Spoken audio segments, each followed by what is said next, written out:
بسم الله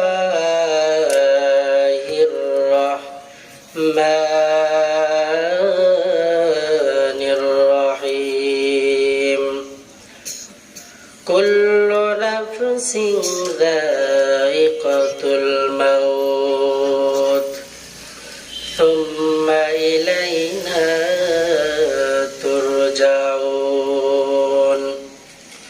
وقال النبي صلى الله عليه وسلم الدنيا مزرعة الآخرة أو كما قال النبي عليه الصلاة والسلام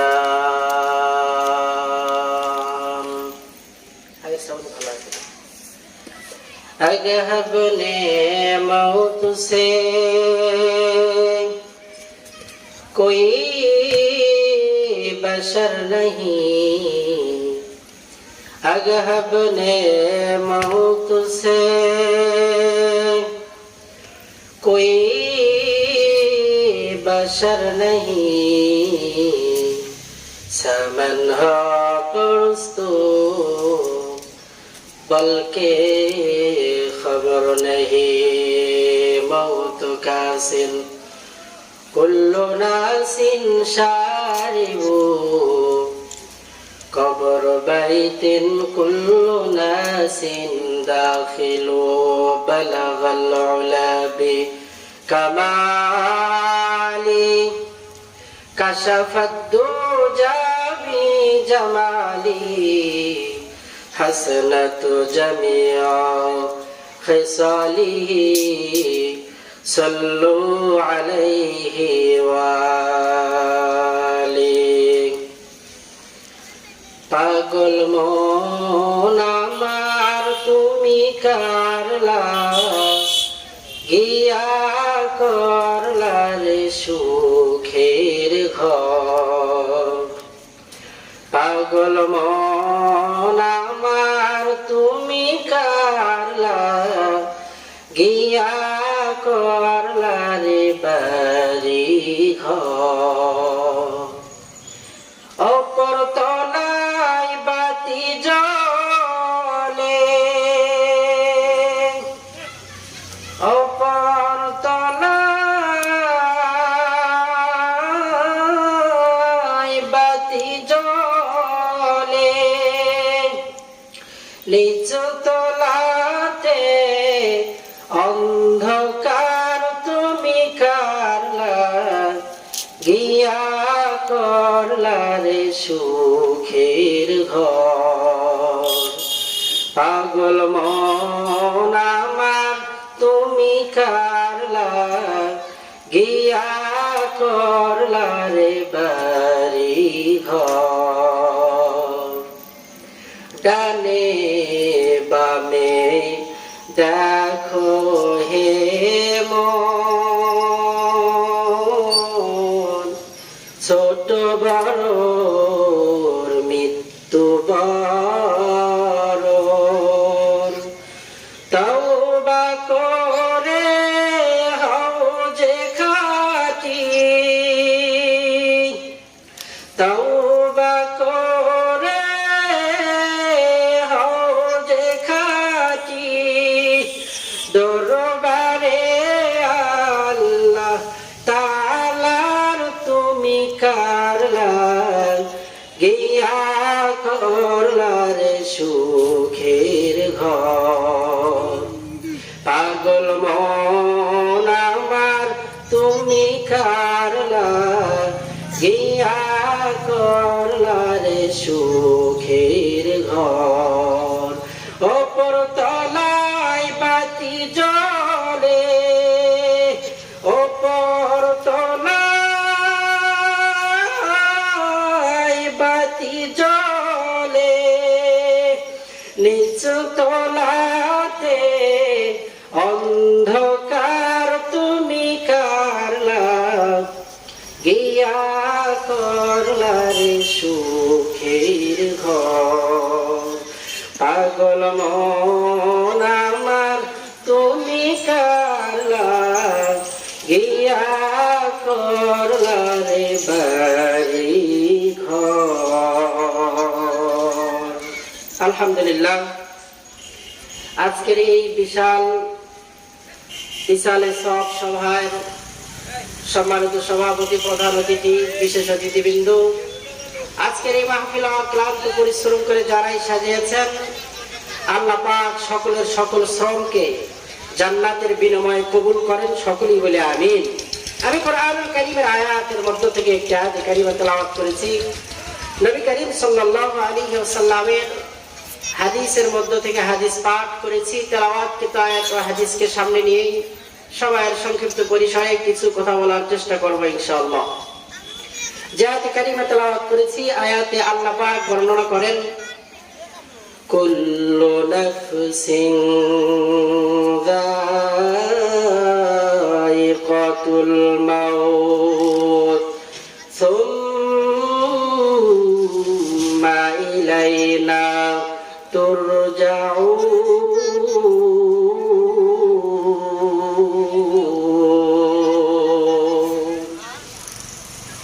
আল্লাহ রাব্বুল আলামিন মহাগ্রন্থ পবিত্র কোরআনুল কারীমের মধ্যে বর্ণনা করেন, কুল্লু নাফসিন যায়িকাতুল মাউত, প্রত্যেক নফসকে, প্রত্যেক জানদার প্রাণীকেই মৃত্যুর স্বাদ সাধন করতে হবে। সুম্মা ইলাইনা তুরজাউন, আর মানুষের ইন্তেকাল যখন হয়ে যাবে, ইলাইনা তুরজাউন, তখন মানুষকে আবার আল্লাহ পাকের কাছে ফিরে যেতে হবে। আমার ভাইরা, দুনিয়াতে আমরা বেঁচে আছি, এটা অনিশ্চিত, মৃত্যুবরণ করতে হবে, এটাই হলো সুনিশ্চিত। পৃথিবীর যত বড়ই মানব আর দানব হোক না কেন, মৃত্যুকে আজ পর্যন্ত কেউ অস্বীকার করছে এইরকম মানব আর দানব আল্লাহর জমিনের মধ্যে একটাও না। আল্লাহ তাআলা দুনিয়াতে মানুষদেরকে পাঠান তার ইবাদত, তার গোলামি করার জন্য। মানুষের দুনিয়াতে থাকার সময় শেষ হয়ে গেলে মালাকুল মাউত মানুষের সামনে সে দণ্ডায়মান হয়ে যায়, দাঁড়িয়ে যায়। মানুষ তখন দুনিয়া থেকে কবরের বাড়িতে চলে যায়। আমার ভাইরা, ভালো মতো খেয়াল করেন, আমরা বর্তমান দুনিয়ার জমিনে বসবাস করছি। একটা সময় আল্লাহ তাআলা আমাদেরকে আলমে আরওয়াহতে রেখেছিলেন। এরপরে আমার আল্লাহ তাআলা সেখান থেকে আমার বাবা পৃষ্ঠ দেশে আল্লাহ তাআলা পাঠিয়ে দিলেন, আর ঘোষণা করে দিলেন, ও আমার বান্দারা, আমি আল্লাহ তাআলার নিয়ামতের শুকর করো। আমি আল্লাহ তাআলার নিয়ামতের শুকর আদায় করো না। অথচ বান্দা, তুমি ছিলে ওই বঙ্গোপসাগরের ওই সুস্বাদু মাছের মধ্যে, তুমি ছিলে যমুনার ওই বোয়াল মাছের মধ্যে, তুমি ছিলা রাজশাহীর বড় বড় আমের মধ্যে। ও বান্দা, তুমি তো ছিলা ওই আমেরিকার দামি দামি খাবারের মধ্যে। ও বান্দা, তুমি তো ছিলা ওই কাশ্মীরের বড় বড় বেদেনা ও আনারের মধ্যে। তুমি তো ছিলা বগুড়ার দইয়ের মধ্যে। ও বান্দা, তুমি ছিলা ওই নাটোরের কাঁচা গোল্লার মধ্যে। ও বান্দা, তুমি ছিলা এইরকম ভাবে ওই দামি দামি খাবারের মধ্যে। বান্দা, তুমি তো ছিলা ওই চমচমের মধ্যে। আমি আল্লাহ তাআলা তোমার বাবাকে সব নিয়ামত গুলো খাওয়াইয়া আমি রব তোমার বাবার পৃষ্ঠ দেশে দিলাম। সেখান থেকে তোমার বাবার মায়ের মিলনের মাধ্যমে আমি আল্লাহ তাআলা তোমার মায়ের গর্ভে তোমাকে পাঠালাম। ও বান্দা, তুমি কি জানো, 10 মাস 10 দিন আমি রব তোমাকে তোমার মায়ের গর্ভে খাওয়াইছি। ও বান্দা, তোমার মায়ের গর্ভ থেকে তুমি দুনিয়ার জমিনে আসতো, এই দুনিয়ার জমিন থেকে একদিন তোমাকে আমাকে বিদায় নিতে হবে। মালাকুল মউত সামনে এসে দাঁড়িয়ে যাবে, সবার সব ব্যস্ততা ওই সময় শেষ হয়ে যাবে। আমার আপনার ভেতর থেকে জানটা নিয়ে মালাকুল মউত উড়াল দিবে। এরপরে কবরের বাড়ির দিকে আমি আপনি চলে যাইতে থাকবো। আবার এই কবরের বাড়িতে থাকার সময় শেষ হয়ে গেলে আল্লাহ রাব্বুল আলামিন আমাদেরকে এই কবরের বাড়ি থেকে আবার ওই হাসরের ময়দানে উঠাবে। আমার আপনার ইন্তেকাল হবে, মৃত্যু হবে, সঙ্গে সঙ্গে আমার আপনার কাছের মানুষগুলো ওই মাটির কবরের ভিতরে রেখে আসবে। কথা বলেন ঠিক কিনা?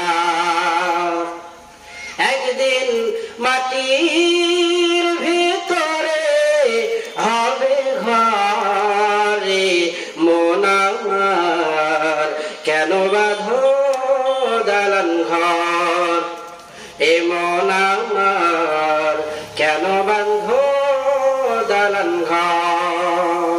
পানো পাখি উড়ে যাবে পিঞ্জর ছেড়ে,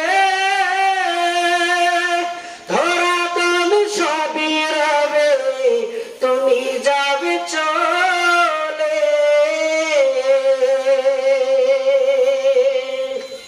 সব করে রবে দুনিয়ায়, কিন্তু আমি আপনার দুনিয়াতে থাকবো না। দুনিয়ার থেকে বিদায় নিয়ে একদিন আমাকে আপনাকে চলে যেতে হবে।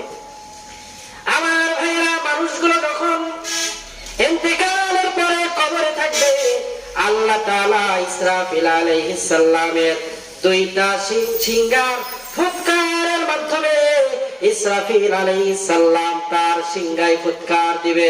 সঙ্গে সঙ্গে মানুষগুলো কবর থেকে উঠে ওই কিয়ামতের ময়দানের দিকে দৌড়াইতে থাকবে। আমার ভাইরা, কিয়ামতের মাঠ বড় ভয়ঙ্কর। আল্লাহ রাব্বুল আলামিন কাহারিয়াতের রূপ ধারণ করে কিয়ামতের ময়দানে বিচারের সিংহাসনের মধ্যে বসে যাবে। কেউ আল্লাহ পাকের হাবিবের সামনে দাঁড়ানোর মতো থাকবে না। কিয়ামতের ময়দানে আল্লাহ তাআলা ডাক দিয়ে বললেন, আল কারিয়া মাল কারিয়া ওয়া মা আদরাকা মাল কারিয়া। আবার আল্লাহ তাআলা বললেন, ইযা সুলজিলাতিল আরদু জিলজালাহা, এমন একটা জালজালা পয়দা হবে। আল্লাহ তাআলা ডাক দিয়ে বলেন, ইয়া আইয়ুহান নাসুত্তাকু রাব্বাকুম ইন্না জালজালাতাস সাআতি শাইউন আযীম।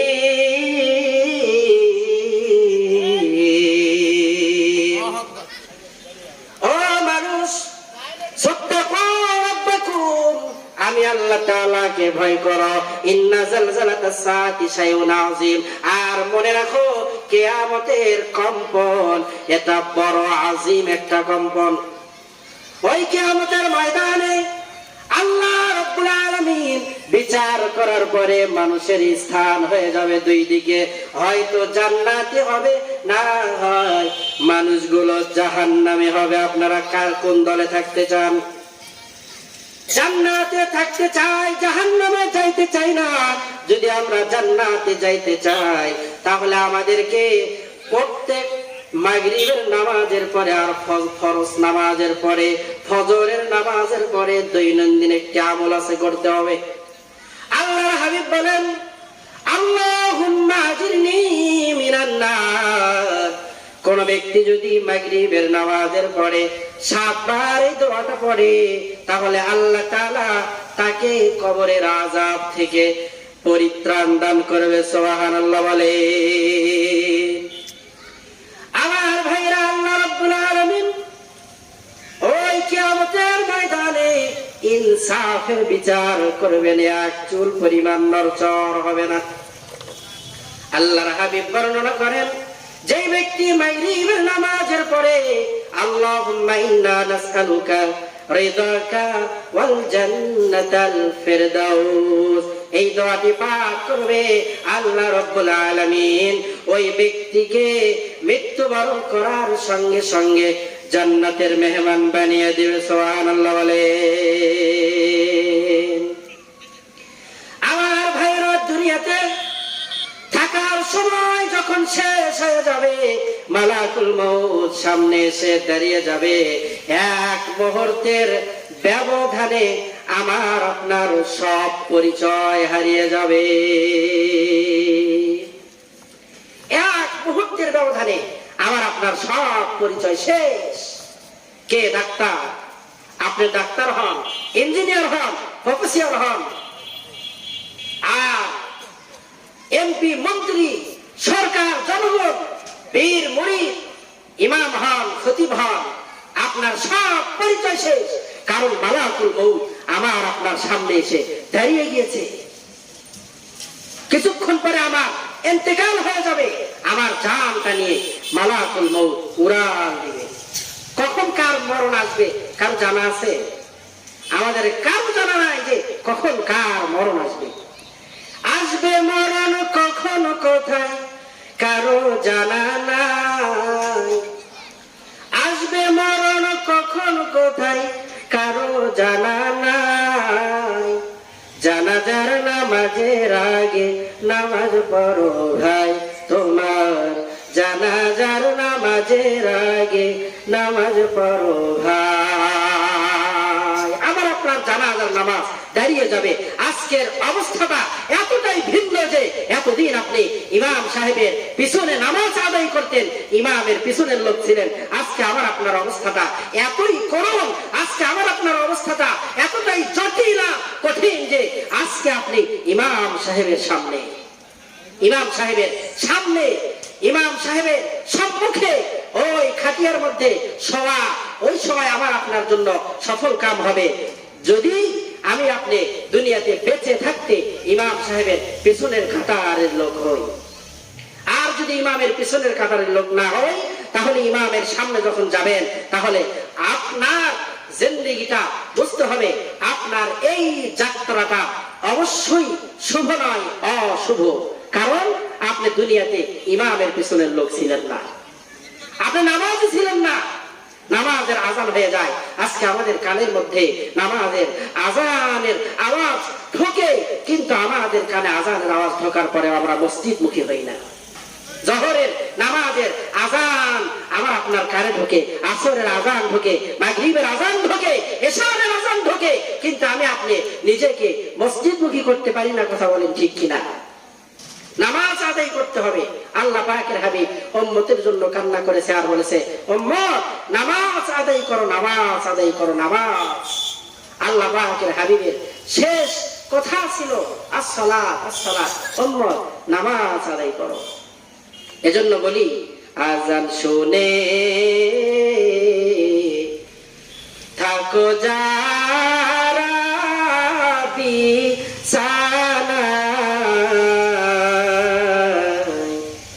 তাদের জন্য কান্দেন নবী মদিনায়, তাদের জন্য কান্দেন নবী মদিনায়। ওই নবীর জন্য কি মায়া লাগে না, হায়রে উম্মত নামাজ কেনে পড়ো না, হায়রে মানুষ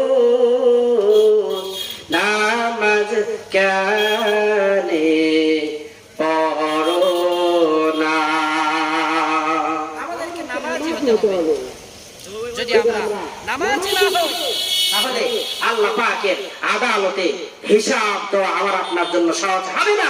কিয়ামতের ময়দানে আল্লাহ পাকের হাবিব বলেন, আউয়ালু মা ইউহাসাব বিহিল আবদু ইয়াউমাল কিয়ামাতি আস-সালাহ। কিয়ামতের ময়দানে মানুষের থেকে নামাজের হিসাব সর্বপ্রথম নেওয়া হবে। যদি কোনো ব্যক্তি নামাজের হিসাবে পাস করে, ভিন্ন আমলের হিসাব নেওয়া হবে। আর যদি নামাজের হিসাবে ফেল করে, তাহলে তার থেকে ভিন্ন আর কোনো আমলের হিসাব নেওয়া হবে না। তার কবরটা হয়ে যাবে জাহান্নামের আগুনের গর্ত। এজন্য আমাকে আপনাকে নামাজি হতে হবে। মৃত্যুর আগে কখন কার মৃত্যু হবে জানা নেই। মালাকুল মউত সামনে এসে দাঁড়িয়ে যাবে, এক মুহূর্তের ব্যবধানে আমার আপনার সব শেষ হয়ে যাবে, সব নাম শেষ, সব খ্যাতি শেষ, সব মান মর্যাদা সব মাটির সঙ্গে ধূলিসাৎ হয়ে যাবে। কে ডাক্তার, কে ইঞ্জিনিয়ার, কে সরকার, কে জনগণ, কে ইমাম, কে খতিব, কে পীর, কে মুরিদ, সবার সব পরিচয় হারিয়ে যাবে। এখন আমার পরিচয় হলো আমি লাশ, কারণ আমার মধ্যে আর প্রাণ পাখি নেই। কি নেই? আমার মধ্যে আর প্রাণ পাখি নেই। এখন আমার আপনার নাম হয়ে যাবে লাশ। একদিন আমার নাম হবে লাশ, একদিন আমার নাম হবে লাশ। নিচে মাটির বিছানা, ওপরেতে বাস, নিচে মাটির বিছানা, ওপরেতে বাস। যেদিন আমি হব লাশ, যেদিন আমি হব লাশ, একদিন আমার নাম হবে লাশ, একদিন আমার নাম হবে লাশ। হবে কিনা? জানটা নিয়ে মালাকুল মউত উড়াল দেওয়ার সঙ্গে সঙ্গে আমার আপনার নাম দাঁড়িয়ে যাবে। আপনি লাশ, আমি লাশ। যেই সন্তান, যেই বিবি বাল বাচ্চার জন্য আপনি এত কিছু করলেন, নিজের জীবনটাকে শেষ করে দিলেন খাটতে খাটতে, সকাল থেকে সন্ধ্যা পর্যন্ত নিজের ঘাম ঝরিয়ে টাকা উপার্জন করে যেই সন্তান, যেই বিবি, যেই নাতিদের জন্য আপনি সঞ্চয় করে গেলেন, আপনার ইন্তেকাল হয়ে যাওয়ার সঙ্গে সঙ্গে আপনার সন্তান বলবে যে আমার বাবারে তাড়াতাড়ি ঘর থেকে বাহির করো, কারণ আমার সন্তান তার দাদারে দেখে বড় ভয় পায়। কথা বলেন ঠিক কিনা? কার জন্য কি করলেন? জানটা বের হয়ে যাওয়ার সঙ্গে সঙ্গে যাদেরকে আপন মনে করছিলেন তারা সবাই এখন পর। আমার ভাইয়েরা, আপন মানুষগুলোই মসজিদের দিকে দৌড় মারবে, আর ইমাম সাহেবকে বলবে, ও ইমাম সাহেব, আমার বাবা ইন্তেকাল করছে, আমার বাবার নামটা ওই মাইকে এলান করে দেন। আমার আপনার অবস্থাটা বড় খারাপ, কারণ আমার সন্তান, আমার মৃত্যুর খবর ওই মাইকে জনগণের মধ্যে, এই পুরা গ্রামের মধ্যে ছড়ায় দিচ্ছে। কথা বলেন ঠিক কিনা? একদিন তোমারি নাম মসজিদে হবে এলান, একদিন তোমারি নাম মসজিদে হবে এলান। তৈরি থেকো, তৈরি রেখো, কবরের মাল সামান, একদিন তোমারি নাম মসজিদে হবে এলান। কথা বলেন ঠিক কিনা? আমার ভাইরা, আমার আপনার নাম ওই মসজিদের মাইকে এলান হয়ে যাবে। কাছের মানুষগুলো আমার আপনার জন্য কবর করতে যাবে। ওই কবর বড় ভয়ানক জায়গা। আম্মা জান খাদিজা রাসূল করিম সাল্লাল্লাহু আলাইহি ওয়াসাল্লামের হাতটারে শক্ত করে ধরে ডাক দিয়ে বলে, ওগো প্রাণের স্বামী আমার, ওগো রাহমাতুল লিল আলামিন, আপনি আমাকে ওয়াদা দেন, আমার ইন্তেকাল হয়ে যাওয়ার পরে আপনার ওই পরনের জুব্বা দ্বারা আমি খাদিজারে দাফন দিবেন, আমি খাদিজারে কাফনের কাফন পরাবেন, আমার জন্য নতুন কোন কাফনের কাফন ক্রয় করবেন না গো নবী। আল্লাহর হাবিব বললেন, কেন কেন? আম্মা জান খাদিজা বললেন, ওগো প্রাণের স্বামী আমার, আপনি তো রাহমাতুল লিল আলামিন, হাবিবে কিবরিয়া, আপনার ওই পরনের জুব্বা যদি আমার শরীরে জাহান্নামের ফেরেশতারা দেখে, জাহান্নামের আগুনগুলো দেখে, তাহলে আমার বিশ্বাস রাহমাতুল লিল আলামিনের জুব্বার কাপড় ভেদ করে আমি খাদিজার শরীরটা পরাইতে পারবে না। মারহাবা বলে। আল্লাহর হাবিবকে আবারও হাত চাপতে ধরে বললেন, ওগো প্রাণের স্বামী আমার, আপনি আমাকে ওয়াদা দেন, আমার কবরের মধ্যে আপনি আমার নিজ কুদরতি হাত দ্বারা নামাবেন। আর নবী, ওই কবরের মধ্যে 3টা সওয়াল জবাব হবে, আপনি পাশে থেকে আবার সওয়াল জবাবের উত্তরগুলো দিয়ে দিয়েন। আল্লাহর হাবিব নিজের হাত দ্বারা কবরের মধ্যে শোয়াইলেন। আল্লাহর হাবিব নিজে কবরের ভেতরে মাটি চাপা দিয়ে কবরের কিনারায় দাঁড়িয়ে রইলেন। জিবরিল আমিন বলে, ওগো আল্লাহর হাবিব, আপনি এখানে কেন দাঁড়িয়ে আছেন? আবু বকর ডাকতে বলে, ওগো আল্লাহর হাবিব রাহমাতুল লিল আলামিন, আপনি চলেন আমাদের সঙ্গে বাড়িতে চলেন। আল্লাহর হাবিব ডাকতে বলে, আবু বকর, তুমি আমার ছোট কালের বন্ধু, আর খাদিজা আমার সবচেয়ে কাছের সঙ্গিনী। খাদিজাকে ছাড়া আমি এই মক্কার মধ্যে ওপেন হতে পারি নাই। ওগো, এই খাদিজা আমাকে 6টা সন্তানের বাবা বানিয়েছে। এই খাদিজারে রেখে আমি কেমনে ঘরে যাই? আবু বকর, তুমি চলে যাও।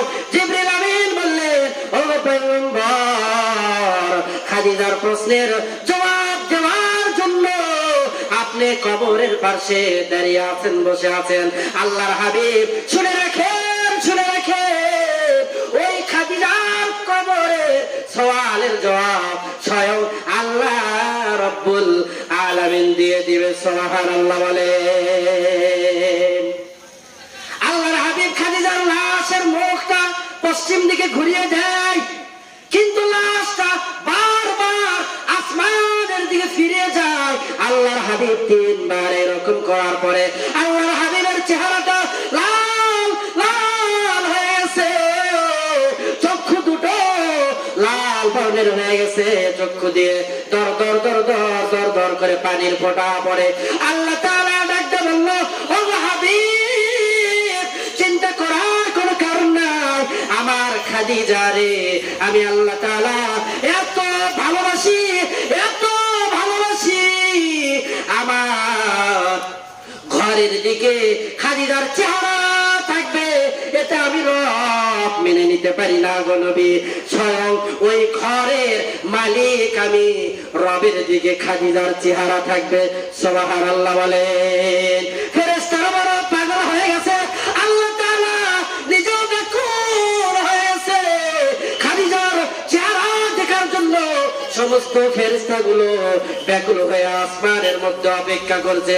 আর ডাকতে বলছে, ওগো মালিক, ও খালিক, আপনার হাবিবের স্ত্রী খাদিজাকে দেখার জন্য আমরা শুধু আপনার রব নয়, আমরা ফেরেশতারাও ব্যাকুল হয়ে আছি। সুবহানাল্লাহ বলে। ওই কবরে মানুষকে 3টি প্রশ্ন করা হবে। মান রব্বু, তোমার রব কে? কোন ব্যক্তি যদি উত্তর দিতে পারে, সঙ্গে সঙ্গে আবার প্রশ্ন করা হবে, তোমার দিন কি? বলে, আমার দিন হলো ইসলাম। ইসলাম আমার ধর্ম, মুসলিম আমার পরিচয়, আল্লাহ আমার প্রভু, আমার নাহি নাহি ভয়, আমার কিসের সংখ্যা, কোরআন আমার ডঙ্কা, ইসলাম আমার ধর্ম, মুসলিম আমার পরিচয়। কথা বলেন ঠিক কিনা? আমাদের পরিচয় কি? আমাদের পরিচয় হলো আমরা মুসলিম, আমাদের পরিচয় হলো আমরা মুমিন, আমাদের পরিচয় হলো আমরা বিশ্ব নবীর সর্বশ্রেষ্ঠ নবীর সর্বশ্রেষ্ঠ উম্মত। কথা বলেন ঠিক কিনা? এরপরে আমাদের পরিচয় আমরা বাঙালি। কথা বলেন ঠিক কিনা? আমরা বাঙালি। এরপরে আমাদের পরিচয় কেন আমরা বাঙালি? এদেশে আমরা বসবাস করি, দীর্ঘ 9টি মাস যুদ্ধ করার পরে আবারও নতুন করে 5 তারিখে আমরা যুদ্ধ জেহাদ করে এদেশ থেকে আবার আমরা নতুন করে স্বাধীন করেছি। দেশের প্রতি আমাদের ভালোবাসা কম না বেশি? বেশি। এই জন্যই অনেক ভাইরা দেশের জন্য জান দিয়েছে, প্রাণ দিয়েছে। দেশপ্রেম এটাও ইমানের একটা অংশ। এটা ইমানের কি? যারা বলে যে দেশপ্রেম কি কোরআনে আছে, কোরআনে কি রাজনীতি আছে? রাজনীতিটা ইসলামটা চুরি রাজনীতি, আর রাজনীতিটা চুরি ইসলাম। কথা বলেন ঠিক কিনা? কোরআনে রাজনীতি খুঁজে পাবো না। কোরআনে রাজনীতির কথা আল্লাহ তাআলা 903 জায়গায় বলেছে।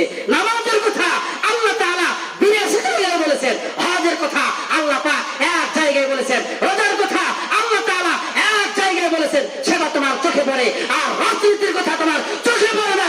বুঝতে হবে তোমার চাইতে বড় বাটপার এই দেশে কেউ নাই। কথা বলেন ঠিক কিনা?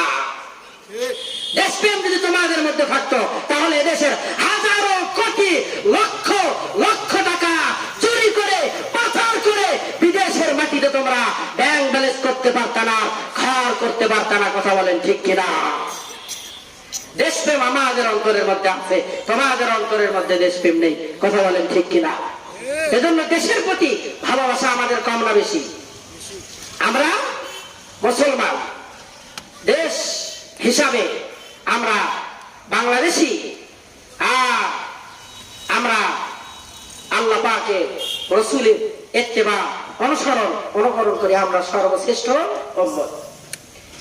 আমার ভাইরা, আল্লাহ রাব্বুল আলামিন ওই কবরের মধ্যে 3 নাম্বার প্রশ্ন করবে তোমার নবীকে। যে ব্যক্তি ইমানদার সঙ্গে সঙ্গে জবাব দিয়ে দিবে মুহাম্মাদুর রাসূলুল্লাহ। আল্লাহু আকবার বলেন।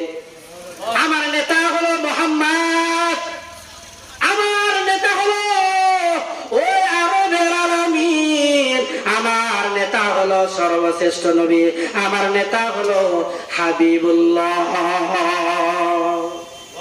আমার নেতার চরিত্রের চাইতে ভালো চরিত্র আর কার আসেনি? আর আমাদের নেতার যে চরিত্র, আমাদের নেতার চরিত্রের বর্ণনা দিতে গেলে মনে হয় মাইক কেড়ে নেবে, এরকম অবস্থা হয় কিনা অনেক জায়গায়। নেতার পিছনে ঘুরতে হবে, ভালো নেতার পিছনে। আল্লাহ তাআলা কিয়ামতের ময়দানে নেতা সহ অনুসারীদেরকে উঠাবেন আর বলবে তোমার নেতা যে পথে তুমিও যাও সেই পথে। এজন্য আসুন সর্বশ্রেষ্ঠ নেতার পিছনে আমরা ঘুরি। ইসলাম কায়েম করার জন্য আমাদের ভিতরে ঈমানের বল থাকতে হবে। ঈমানের বলে বলিয়ান হয়ে ময়দানে ঝাঁপিয়ে পড়তে হবে। আর যদি ডাক আসে আমির খেলাফতের পক্ষ থেকে খেলাফত কায়েম করার জন্য, তাহলে আমাদের পক্ষ থেকে রক্ত দিয়ে, জীবন দিয়ে, রক্তের বন্যায় খেলাফত বিদ্বেষীদেরকে ভাসিয়ে দিয়ে এই বাংলাদেশ থেকে আমরা খেলাফতের সূচনা পুরো বিশ্বে কায়েম করব। সকলেই বলেন ইনশাআল্লাহ। আল্লাহ তাআলা আমাদেরকে তৌফিক দান করেন। কোরআন দিয়ে আমাদের জীবন পরিচালনা করতে হবে। যদি আমরা শান্তি পেতে চাই, যদি আমরা আমাদের জীবনের সমাধান পাইতে চাই, সমাধান চাও যদি জীবনে মরণে, ফিরে যাও ঘুরে তাকাও চোখ রাখো কোরআনে, তবেই পাবে সুখ শান্তির ঠিকানা।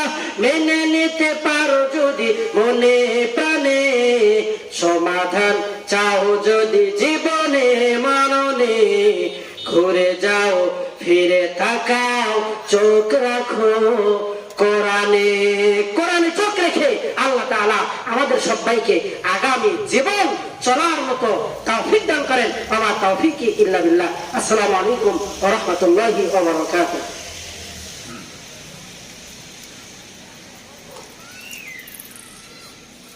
Right.